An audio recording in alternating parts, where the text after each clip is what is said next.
겨울이 긴 캐나다에서 여름은 야외 활동을 하기에 참 좋은 계절입니다. 그래서 많은 분들이 이 시간을 이용해서 휴가를 가고 여행을 즐기고 있습니다. 저도 이번 여름에 여행을 하는 마음으로 주말마다 오타와에 오가면서 특별한 시간을 보내고 있습니다. 이제 몇 주 남지 않았지만 오가는 그 길이 솔직히 조금 피곤하긴 하지만 그래도 여행 온다 생각하면서 오가고 있습니다. 여행만큼 호불호가 나눠지는 게 또 있을까요? 사람들마다 좋아하는 여행의 형태가 다양합니다. 같은 가족 구성원이라고 해도 마음이 다르죠. 편안하고 또 시간적으로 여유 있는 여행을 좋아하는 사람이 있고요. 반면에 조금 힘들더라도 의미 있고 값진 체험을 선호하는 사람이 있습니다. 이렇게 서로 다른 사람이 가족이 되어서 같이 여행을 가다 보면 어떠한 일이 벌어질까요? 어떤 분들은 여행 자체를 별로 좋아하지 않아서 집에서 편안하게 쉬는 게 최고의 휴가다라고 생각하시는 분들도 있습니다. 첫 번째는 가서 편안하게 즐기는 여행을 좋아하시는 분들입니다. 두 번째는 좀 힘들더라도 가서 의미 있는 체험을 선호하는 분들입니다. 세 번째는 여행을 별로 안 좋아합니다. 그냥 집에서 에어컨 바람 쐬면서 쉬는 걸 제일 좋아하는 분들이 가족 안에 다 있습니다. 그럼 이러한 세 부류의 가족이 모여서 여행 계획을 세울 때 어떠한 일이 벌어질까요?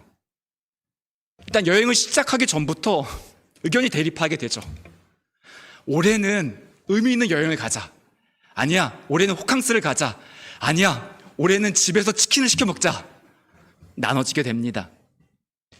막상 여행을 가더라도 서로의 마음이 다르다는 사실을 또 한 번 경험하면서 아, 역시 집 떠나면 고생이구나 라는 사실을 또 한 번 경험하게 되죠.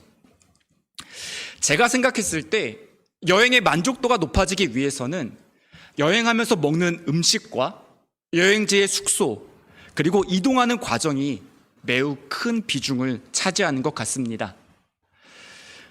누가복음과 사도행전은 사도 바울의 선교 동역자였던 누가에 의해서 기록된 것으로 알려진 책입니다. 두 권의 책에는 여러 가지 공통점이 있는데요. 그 중에 한 가지가 여행이라는 키워드로 두 권의 책이 기록되었다는 사실입니다.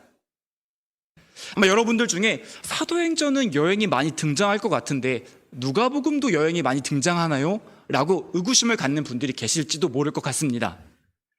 여러분 잘 아시는 것처럼 사도행전은 떠남과 여행이 참 많이 기록되어 있는 책이죠. 초대교회 성도들은 하나님의 인도하심을 따라서 정든 지역과 공동체를 떠나야 했습니다. 그리고 사도 바울을 중심으로 선교 여행을 통해 복음이 전해지고 초대교회가 세워지게 되었습니다. 그럼 누가복음은 어떨까요? 네 권의 복음서 중에서 예수님의 생애를 기록할 때 예수님과 제자들이 갈릴리에서 사역을 하시다가 예루살렘으로 이동하는 그 도중에 일어났던 사건을 가장 집중해서 조명하고 있는 책이 누가복음입니다. 누가복음을 읽다 보면 여행과 관련된 본문이 꽤 길고 또 여행이 많이 나옵니다. 오늘 본문 누가복음 2장에서 예수님께서 태어나시는 장면을 묘사할 때에도 여행이 핵심 사건으로 등장하고 있습니다. 예수님의 부모였던 요셉과 마리아가 결혼하기 전에 거주했던 곳은 갈릴리 지역에 있었던 나사렛이라는 동네였습니다. 크지 않은 작은 동네였죠. 두 사람은 출산할 때가 다가왔을 때 나사렛에서 약 150km 정도 거리에 있는 베들레헴에 찾아갔습니다. 3절 말씀을 보면 모든 사람이 호적하러 각각 고향으로 돌아가매 라고 번역되어 있죠. 개역개정 성경에서 고향으로 돌아갔다라고 번역이 되어 있기 때문에 마치 요셉이 베들레헴에서 태어났고 베들레헴이 요셉의 고향인 것처럼 그렇게 보여지기도 합니다.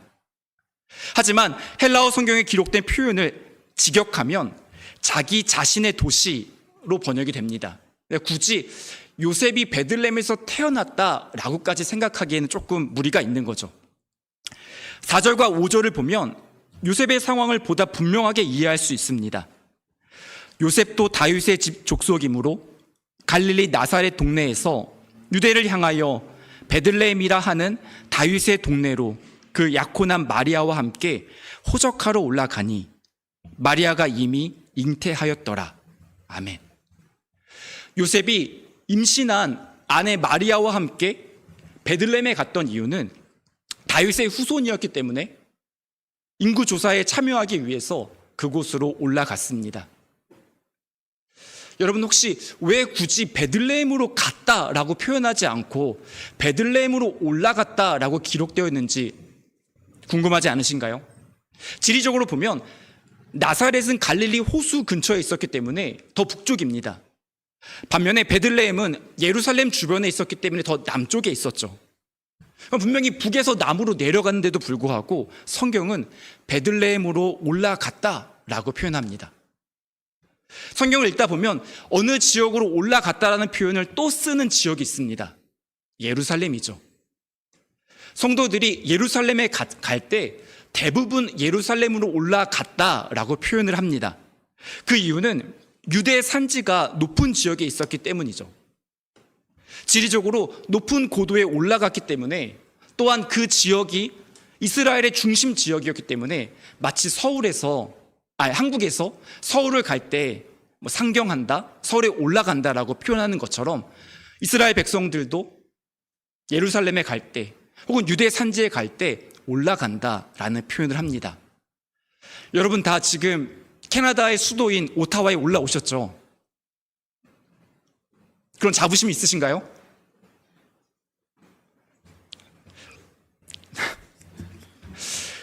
네, 물론 여기가 산악 지역은 아니지만 하나님께서 우리를 캐나다의 수도에서 살아가게 하시고 또 이곳에서 함께 신앙생활하는 공동체로 엮어주셨습니다.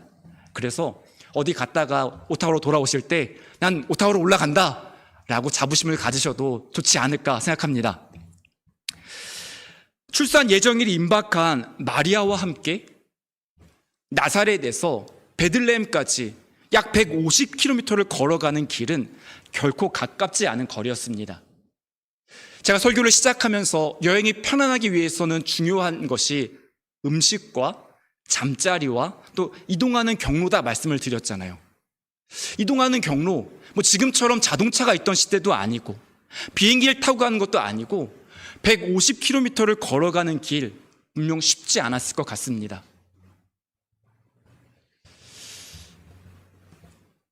제가 오늘 본문을 설교를 준비하면서 관련된 주석들을 찾아보니까요, 이 150km를 걸어갔을 때 아마도 요셉과 마리아가 한 5일 정도 걸렸을 것 같다라고 설명하는 내용을 보았습니다.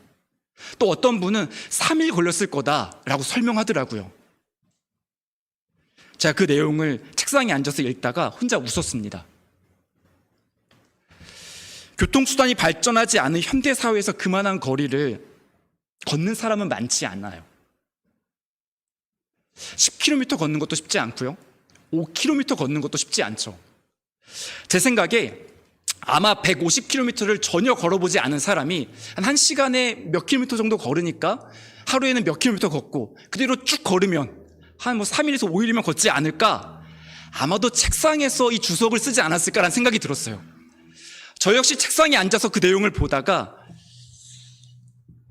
책상에 앉아서 그냥 단순하게 계산을 하면 현실과 얼마나 동떨어진 결과를 만들 수 있는지를 또 한번 생각하게 되었습니다.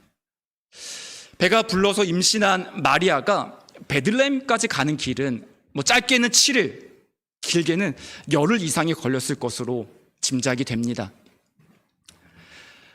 베들레헴에 도착해서 아이를 낳을 때 이 두 부부가 여관에 방이 없어서 구유의 아이를 눕혔잖아요. 만약 그러했다면 베들레헴까지 가는 길도 결코 순탄하진 않았겠죠. 편안한 호텔에 들어가서 잠을 잤는지 아니면 누추한 곳에서 잠을 잤는지 성경이 기록하고 있지는 않지만 우린 대충 짐작해 볼 수는 있습니다. 그 길이 고단했다는 사실을요.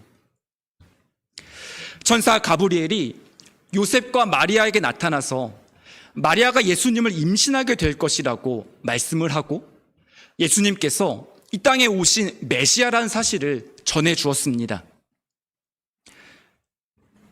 미가 5장 2절을 보면 장차 메시아가 베들레헴에서 태어날 것이라고 말씀합니다. 제가 미가 5장 2절을 읽어보겠습니다. 베들레헴 에브라다야, 너는 유다 족속 중에 작을지라도 이스라엘을 다스리는 자가 내게로 나올 것이라. 그의 근본은 상고에 영원히 있느니라. 아멘.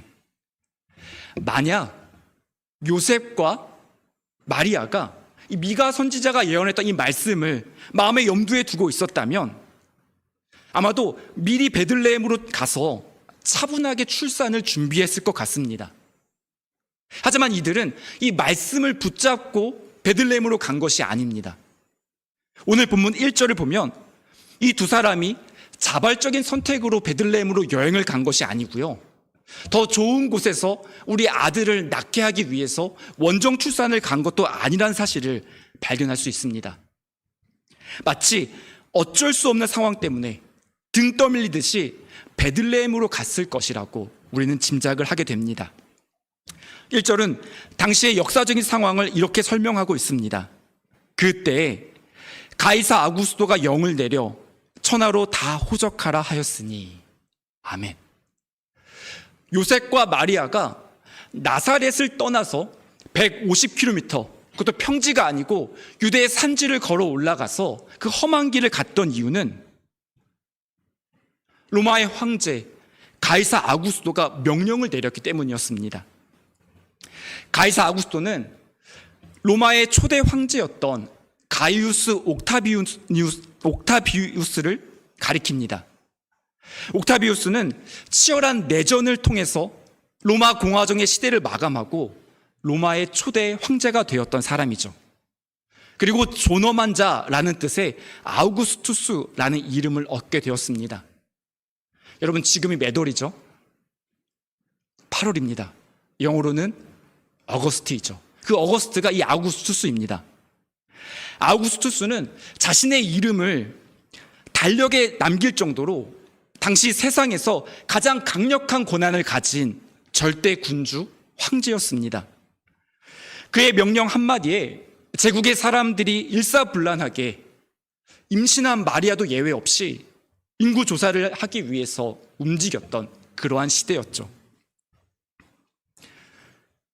요셉과 마리아, 이 두 사람도 무리 중에 일부가 되어서 조상들의 고향인 베들레헴에 찾아갔습니다. 왕 중심의 고대 사회에서 백성들의 인구를 조사했던 이유가 뭘까요? 백성들에게 세금을 걷고 전쟁에 나갈 군인들을 파악하기 위한 목적으로 인구 조사를 실시했습니다. 결국은 왕을 위해서 인구 조사를 했고 왕을 위해서 백성들이 움직이던 시대였습니다. 가이사 아구스토는 제국의 질서를 세우기 위해서 인구 조사를 명령하였고 요셉과 마리아는 그 명령에 따르기 위해 베들레헴으로 갔습니다. 그렇다면 누가 갑이고 누가 을인가요? 현대 사회에서도 위교 질서가 있지만 고대 사회에서는 이게 더 명확했죠. 로마의 황제가 세상을 움직이는 힘을 가졌고 요셉과 마리아는 출산이 임박한 상황에서 무리하게 길을 떠나야만 했던 사람들입니다. 베들레헴에 어렵게 도착을 했는데요, 그곳에 여간에 있을 곳이 없어서 태어난 지 얼마 안 된 갓난아기를 포대기에 싸서 구유에 눕히는 상황이 벌어지게 되었습니다. 우리가 성탄절에 낭만적인 마음으로 그러한 연극들을 보기 때문에 그 시간이 그래도 괜찮지 않았을까라고 생각하지만 그 당시 유대 사회에서 이 두 사람, 예수님의 부모였던 요셉과 마리아가 얼마나 연약하고 또한 영향력이 없는 사람들이었는지를 알 수 있는 대목이죠. 하나님께서 세상을 구원하기 위해 선택하셨던 사람은 힘과 권력을 가진 로마의 황제가 아니라 갓난아기를 제대로 된 침대 하나에 눕히지도 못하는 사회적인 약자들이었습니다. 천사가 전해준 말씀대로 예수님이 결국 태어나셨죠. 그러면 요셉과 마리아는 편안하게 쉬면서 예수님께서 저절로 태어나시는 모습을 가만히 지켜보았을까요? 아닙니다.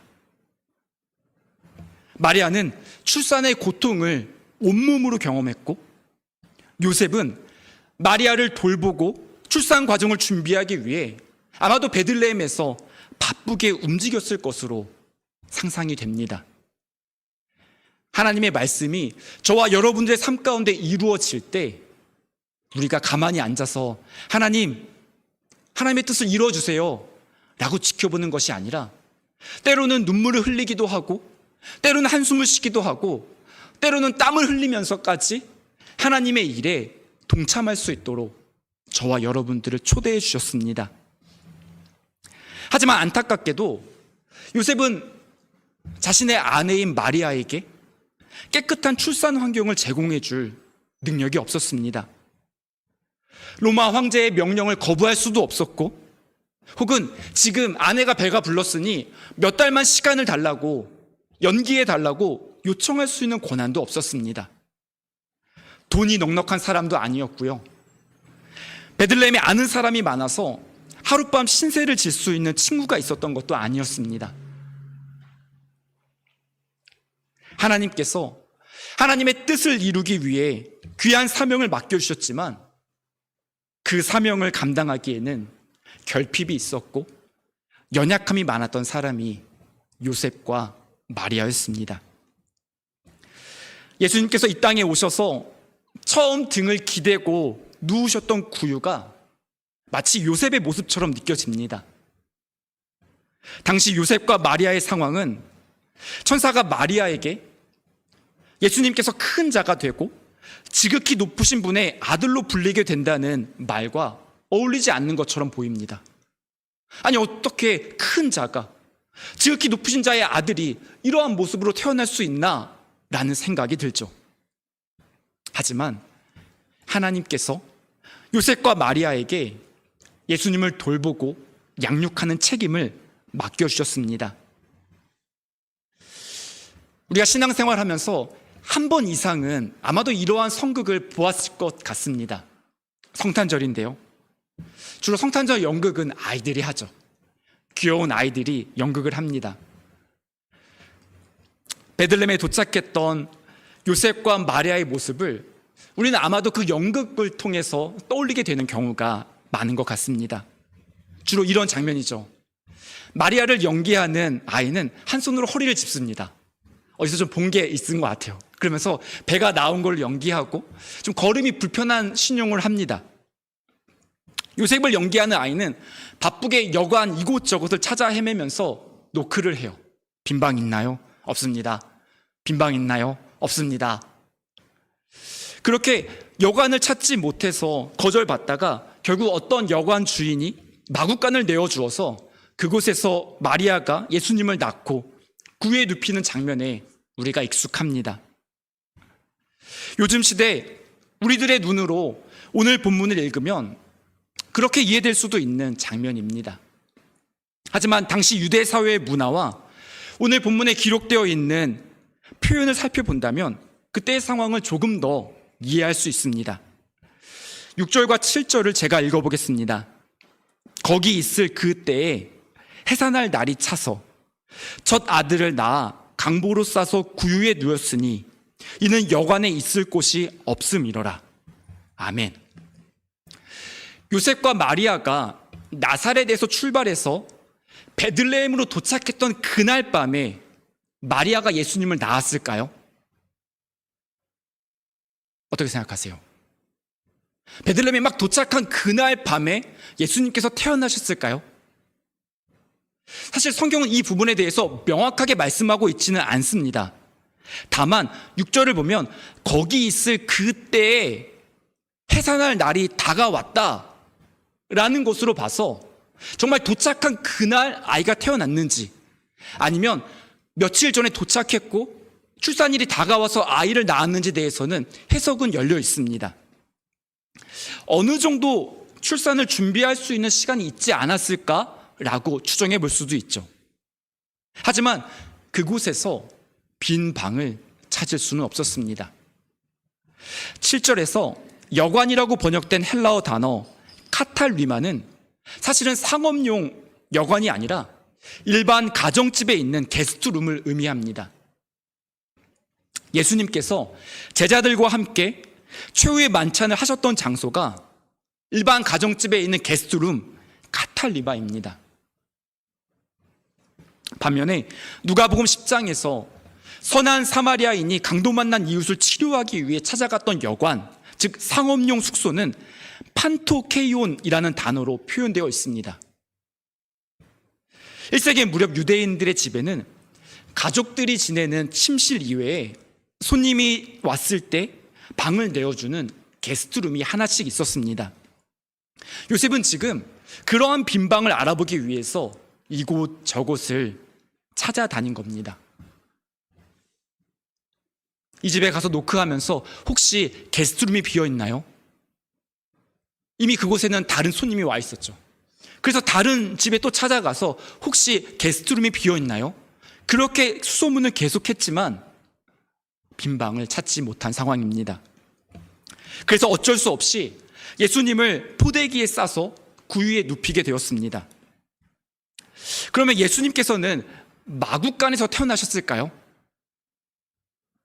우리는 흔히 예수님께서 마구간에 태어나셨을 것으로 오늘 본문을 이해합니다. 하지만 성경을 읽어보면 마구간이라는 단어는 기록되어 있지 않습니다. 근데 마구간이라고 우리가 흔히 이해하는 이유는 구유라는 단어 때문입니다. 동물들에게 먹이를 주는 여물통 구유에 예수님께서 눕히셨기 때문에 아마도 예수님께서 태어나신 곳이 마구간이 아니었을까라고 짐작을 하는 거죠.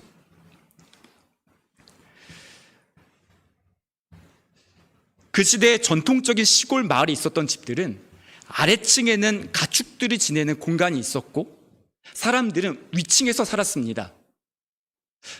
이렇게 말씀을 드리면 1층은 가축들이 머무르는 공간, 2층은 사람들이 사는 공간, 이렇게 생각할 수 있는데요. 그렇다기보다는 계단으로 높이를 조금 구분해서 조금 낮은 곳에는 짐승들이 밤에 잠을 자고 계단보다 조금 높은 곳에는 사람들이 살았던 곳, 그런 구조로 이해하시면 됩니다. 낮에는 가축들이 들판에서 풀을 뜯어 먹고 생활하다가 저녁이 되면 밤을 지내기 위해서, 이슬을 피하기 위해서 집 안 조금 낮은 곳으로 오는 그런 구조였다고 생각하면 됩니다. 낮에는 밖에서 이동하다가 밤이 되면 집으로 오는 그런 물건이 집에 하나쯤은 있으시죠? 여러분이 밖에 나갈 때 타시기도 하고요, 때로는 짐을 싣기도 하는 그 물건, 바로 자동차입니다. 그 자동차를 보관하는 가라지, 그 가라지를 생각하시면 오늘 본문에 나와 있는 예수님께서 태어나신 장소를 쉽게 떠오르실 수 있습니다. 제가 몇 주 전에 예수님의 탄생을 주제로 한 뮤지컬을 토론토에 있는 어느 교회에서 해마다 공연을 한다라고 소개를 해드린 적이 있습니다. 혹시 그래서 그 유튜브 영상을 찾아보신 분이 계신가요? 어떤 분이 찾아보시고 저한테 스크린샷을 해서 보내주신 적이 있는데요. 해마다 성탄절과 부활절에 성극을 하는 교회인데요. 그 교회 덕분에 그 시대가 어떠한 모습으로 펼쳐졌는지를 조금 더 입체적으로 이해하는 데 많이 도움이 되었던 기억이 있습니다. 코로나 기간에 다 같이 모여서 뮤지컬 공연을 할 수 없을 때 그 교회에서 마치 영화처럼 영상을 만들어서 유튜브에 무료로 배포를 했습니다. 그래서 저도 그 유튜브에 있는 링크를 카톡방에다가 올려놨고요. 아직도 남아 있습니다. 오늘 한번 예배가 끝나고 나서 집에 가셔서 한번 다시 보신다면 조금 더 그 장면을 입체적으로 이해할 수 있지 않을까 생각합니다. 그 영상에서 예수님께서 태어나신 장면을 현대적으로 표현을 하고 있는데요. 예수님께서 태어나셔서 가라지 안에 누워 계신 모습으로 묘사를 하는 장면이었습니다. 그 영화를 보다가 제가 와, 진짜 기발하다. 어쩜 이렇게 현 시대에 맞게 가라지 문이 열려 있고 그 안에 차가 없는 그 자리에 예수님께서 누워 계신 모습으로 표현했을까 생각을 했는데요. 캐나다에 살고 있는 저와 여러분들에게 구유에 누워 계신 예수님보다는 가라지에 찾아오신 예수님이 더 잘 이해되고 확 와닿는다고 생각합니다. 여러분, 집에 손님이 찾아왔을 때 가라지에서 식사를 대접하는 분이 계신가요? 웬만해서는 가라지에서 식사를 잘 하지 않습니다. 제가 한 번인가 가라지에서 식사를 해본 적이 있어요. 비가 오는 날이었는데요. 지붕이 없는 백야드에서 고기를 굽다가 비가 막 들이치니까 그냥 비를 피하기 위한 마음에 가라지 안에 들어가서 고기를 구워 먹었어요. 나름 운치 있더라고요. 밖에 비 내리는 모습 보면서 마치 그 가재봉 같은 그런 느낌도 들고 괜찮았어요. 하지만 그것도 어쩌다 한 번이지, 손님이 왔을 때, 그것도 귀한 손님이 왔을 때 가라지에서 음식을 대접하는 경우는 없습니다. 또한 손님이 왔는데 빈방이 없다는 이유로 가라지에다가 박스를 펼쳐놓고 푹신푹신한 박스 위에 이불을 펼쳐놓고 여기서 주무세요 라고 대접하는 분이 과연 누가 있을까요? 아마도 없겠죠. 오늘 본문에 기록되어 있는 당시 유대인들은 예수님을 위해서 구유, 현대식으로 말하면 가라지를 내드렸습니다. 만약 예수님께서 누구신지 알았다면 이들이 정말 구유를 내드렸을까요? 당시 베들레헴에 살고 있던 사람들은 요셉과 마리아의 겉모습, 입고 있는 옷, 사회적인 신분만을 생각하면서 그들에게 내어줄 수 있는 호의는 가축 우리 안에 있는 구유뿐이라고 생각했습니다. 베들레헴에 너무나 많은 나그네가 방문했던 것도 그러한 결정을 하게 만든 이유였습니다. 오늘 저녁 예배가 끝나고 예수님께서 여러분의 집에 찾아가신다면 여러분은 예수님을 위해서 어떠한 공간을 내어드릴 건가요? 혹시 이 자리 가운데 가라지를 내어드릴 분이 계신가요? 아마도 여러분들 중에는 여러분의 가장 소중한 안방을 아낌없이 예수님께 내어드리겠다고 말씀하시는 분이 계실지도 모릅니다.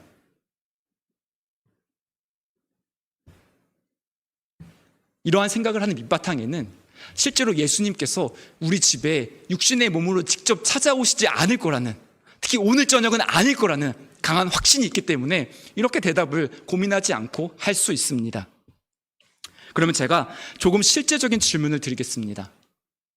오늘 예배가 끝난 후에 예수님께서 여러분의 마음에 찾아가신다면 여러분은 예수님을 위해서 마음의 어떠한 부분을 내어드릴 수 있으신가요? 여러분의 시간 속에 예수님께서 찾아가신다면 여러분은 예수님과 교제하고 동행하기 위해서 어떠한 시간을 내어드리실 건가요? 하루의 알짜배기 시간을 내 생업과 생계와 나의 취미와 유튜브 보는데 혹은 가족들을 케어하는데 전부 사용하고 짜투리 시간이 남으면 그때 말씀 읽고 기도하지 뭐. 혹시 너무 바빠서 짜투리 시간도 남지 않으면 오늘은 패스, 내일 하지 뭐. 그렇게 신앙생활을 하고 있지는 않나요? 만약 그러하다면 우리의 시간에서 예수님이 짜투리 시간에 불과하다면 어쩌면 예수님께서 우리의 집에 찾아오셨을 때 가라지밖에 내어드리지 못하는 신앙생활을 하고 있지는 않은지 돌아보아야 합니다. 당시 베들레헴 사람들이 예수님께 가라지를 내어드렸을 때 예수님께서는 이게 뭐야? 나한테 이거밖에 안 해줘? 이렇게 말씀하지 않으셨죠. 그 공간이 누추하다고 말씀하시며 거절하지 않으셨습니다. 예수님께서 높은 하늘 보좌를 버리고 시간과 공간 안으로 들어오셨습니다. 위러브라는 찬양팀이 부른 시간을 뚫고 라는 찬양이 있는데요. 제가 찬양 가사를 읽어드리겠습니다. 당신은 시간을 뚫고 이 땅 가운데 오셨네. 우리 없는 하늘 원치 않아 우리 삶에 오셨네. 자신의 편안 버리고 우리에게 평안 주셨네. 가장 낮은 자의 모습으로 우리 삶에 오셨네. 하나님 우리와 영원히 함께 하시네. 꿈 없는 우리에게 그 나라 보여주시네. 연약한 자들의 친구가 되어주시고 힘없는 우리의 인생을 위로하시네. 아멘. 창조주이신 예수님은 시간과 공간 안에 머물러 계신 분이 아닙니다. 시간 안에 갇혀 계시지 않고 공간 안에 갇혀 계시지 않으신 분입니다. 그러한 예수님께서 특정 시간과 특정 공간 안으로, 시간과 공간을 뚫고 그 안에 들어가셨다라고 말씀합니다. 예수님께서 찾아오신 곳은 로마 황제가 자랑하는 으리으리한 궁궐이 아니고 낮고 소외된 자리였습니다.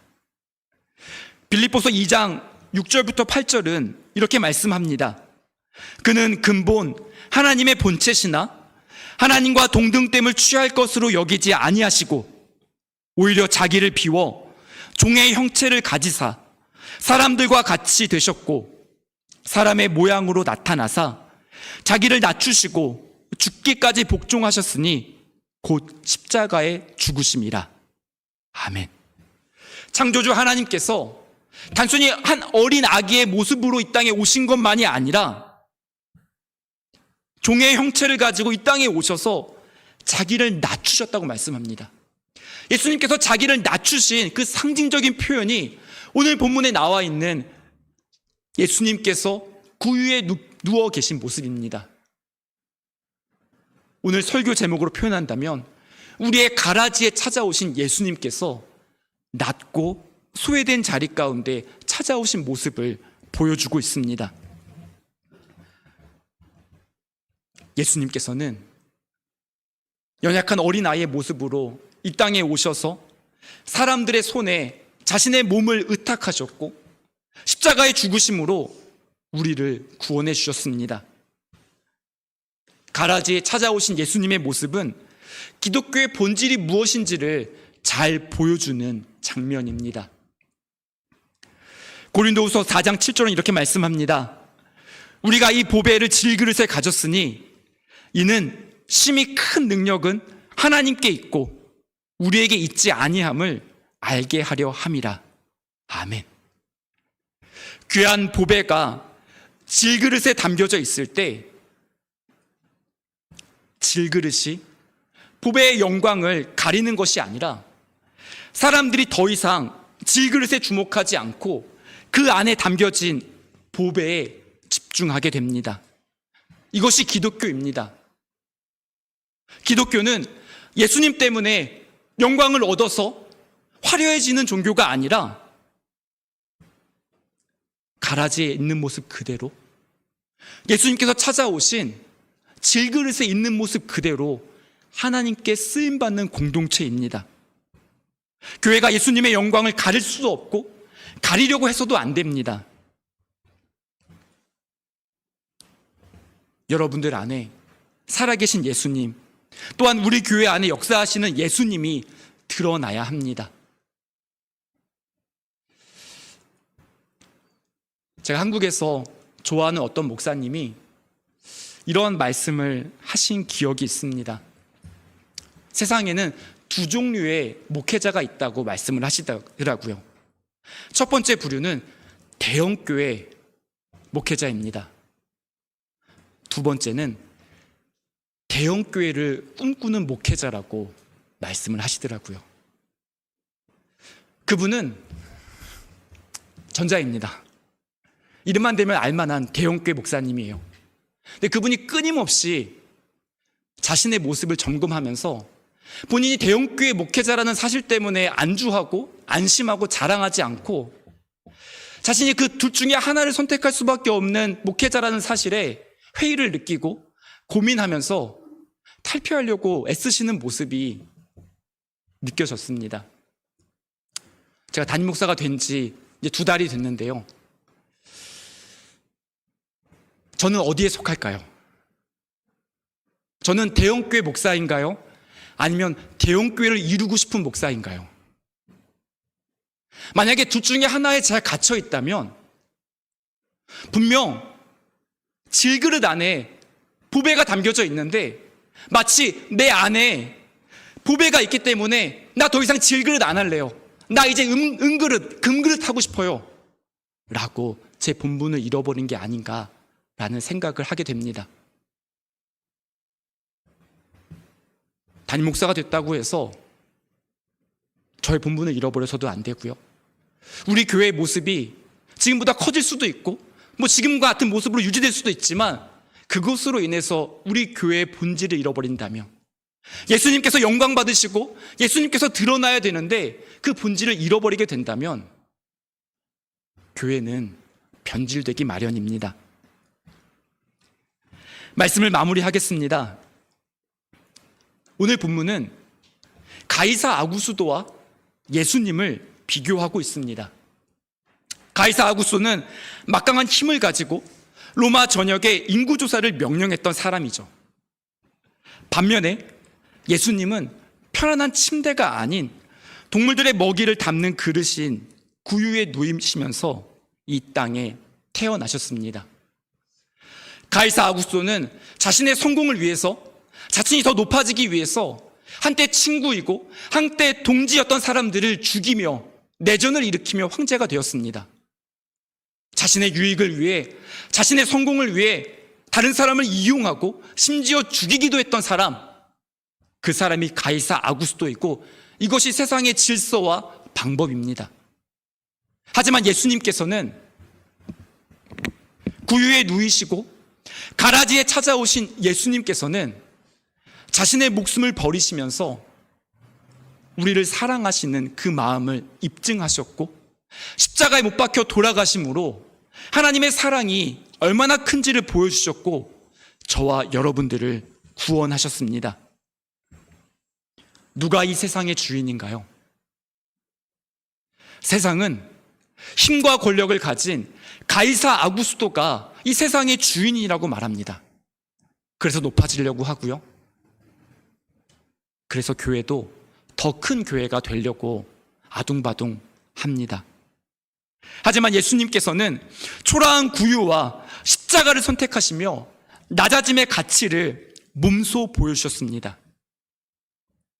제가 말씀드렸던 그 뮤지컬 영화에서 분명 예수님께서 누워 계신 그 곳은 어느 집에나 있을 법한 그런 가라지인데요. 2가라지, 3가라지 아니고요. 그냥 평범한 가라지였어요. 먼지 풀풀 풍기는 그런 가라지에 예수님께서 계셨는데요. 그곳에 예수님께서 태어나시니까 천사들이 찾아오고 동방박사들이 찾아오고 목자들이 와서 예수님을 찬양하더라고요. 가라지 같은, 때로는 질그릇 같은 저와 여러분들의 모습 가운데 예수님께서 찾아오셨을 때 비록 우리의 모습이 여전히 가라지일 수도 있고 질그릇처럼 연약할 수도 있지만 저와 여러분들을 통해 하나님의 뜻이 나타나고 우리 교회를 통해 하나님의 말씀이 나타나게 될 줄 믿습니다. 하나님께서는 로마 황제의 명령까지 사용하셔서 예수님께서 베들레헴에서 태어나시도록 하나님의 뜻을 이루셨습니다. 가라지처럼 누추하고 어수선한 자리를 마다하지 않고 우리 삶에 찾아오신 예수님께서 저와 여러분들을 구원해 주시고 우리의 삶을 온전하게 회복시켜 주시는 분이신 줄 믿습니다. 우리의 마음과 삶의 소중한 부분을 예수님께 내어드리며 함께 동행하는 복된 한 주가 되기를 소망합니다.